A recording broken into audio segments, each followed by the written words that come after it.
Okay, so for the explanation of multiplying matrix, I will be going over how to identify the dimension of a matrix and what to do when you have to multiply two matrices or more. So first, before I get started on those topics, I will be explaining the difference between row and a column. So rows would be from left to right, whereas columns would be from top to bottom. So in order to find the dimension of a matrix, you would have to have it in the form of a row by column. So if you do not understand what it means, I will be showing you right now. So first, you would have to find how many rows there are in a matrix. So rows, like I've said before, would be from left to right, and now we have to identify how many times you go from left to right. So from left to right, this is once, and from another left to right, this is twice. So you can see that there are two rows. And now for the columns, columns would be from top to bottom, and like rows, you would have to see how many times you go from top to bottom. So you go from top to bottom once, and top to bottom another time. That means this matrix is a 2 by 2, or it has a 2 by 2 dimension. Now I would be identifying the dimension for the second matrix. So like the first one, we would have to identify how many rows there are first. So rows would be from left to right. So from left to right, this is once, and from left to right, this is another time. So there are two rows. And for columns, it would be from top to bottom. So top to bottom, this is once. Top to bottom, this is twice. And top to bottom, this is three times. So there are three columns.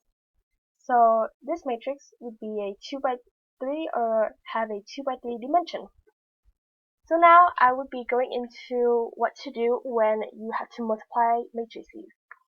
So what you would have to do is something called the dimension check, and the dimension check requires the two dimensions of the two matrices that you're multiplying.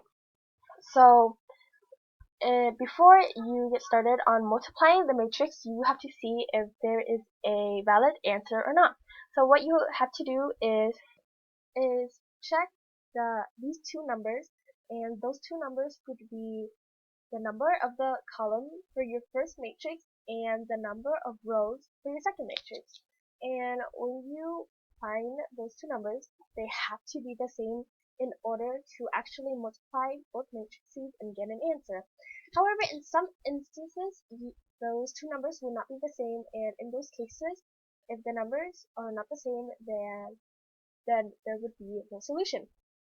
And in order to use this dimension check even more, you can also find the dimension of your answer by checking the two outer numbers, and those would give you the dimension of your answer.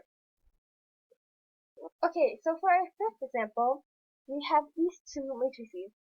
So before we actually start multiplying, we have to identify the dimensions of the matrix. So first, we have to find the dimension of this matrix, and as a reminder, the dimensions have to be in the form of row by column, and rows go from left to right, whereas columns go from top to bottom. So what we have to do is find how many rows there are in this matrix, and if we from left to right, so it'd be 1, 2, 3 rows, and for columns from top to bottom, which is 1, 2. So this matrix is a 3 by 2. For the second matrix, we do the same thing and find how many rows and how many columns there are. So the rows from left to right be 1, 2, the 2 rows, and from columns from top to bottom is 1, 2, 3 columns. So this matrix has a 2 by 3 dimension. And moving on, we will be using the dimension check to see if there is a valid answer or not. And in order to do that, you would have to check the two inside numbers. In this case, it would be 2 and 2. And because they are the same, there is an actual answer. And in order to find the dimension of your answer, you would see the two outside numbers, and they are 3 and 3. So the dimension of your answer would be a 3 by 3. So now moving on to actually multiplying the two matrices, but whenever you have to find the answer in a specific box, it has to correspond with the row and column that it's in. So first we would find the answer for the box in the top left corner. So before we multiply the numbers, we have to find what column and what row it is located in. So this box would be in the first row and in the first column. So what we would have to do is multiply the first row of the first matrix with the first column of the second matrix. So when we do that, we are multiplying 4 times 2 plus 1 times negative 2, and when we do that, we would get 8 plus negative 2, which equals to 6. So it would be the same for each of the following boxes.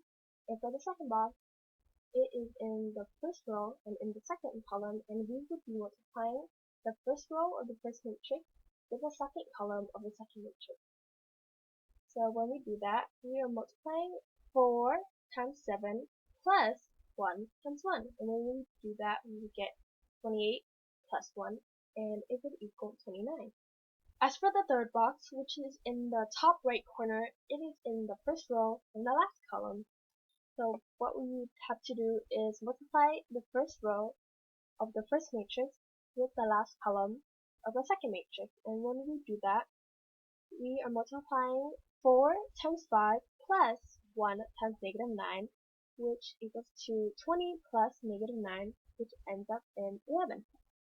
Moving on to the next box, right here, it is located in the second row, but in the first column. So what we would do is multiply the second row of the first matrix with the first column of the second matrix. And when we do that, we are multiplying negative 4 times 2 plus negative 3 times negative 2, which results in negative 8 plus 2, which is negative 2.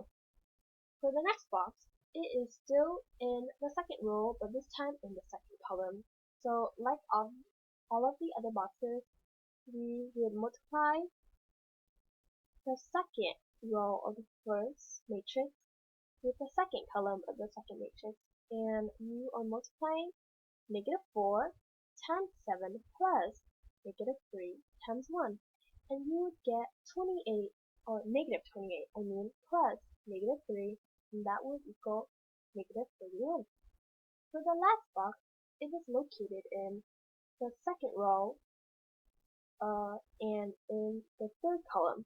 So you would multiply the second row of the first matrix with the third row, or I mean third column of the second matrix.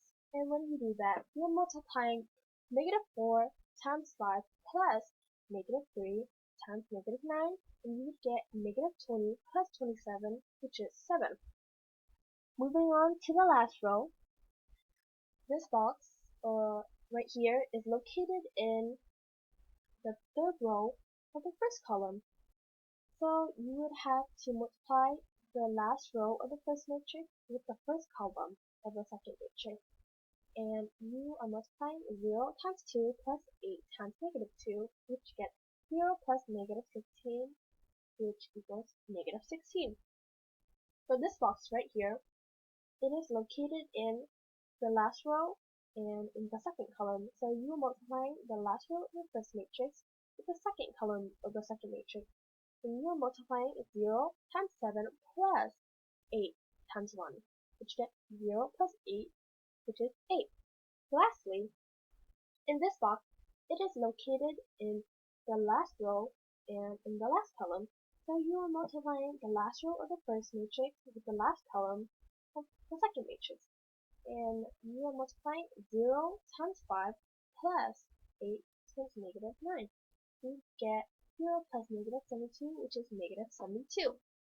And all the numbers that are voted in each of the box are your final answer. And in the end, this is your answer in a 3x3. Moving on to the second example, you would have to identify the dimension of each matrix.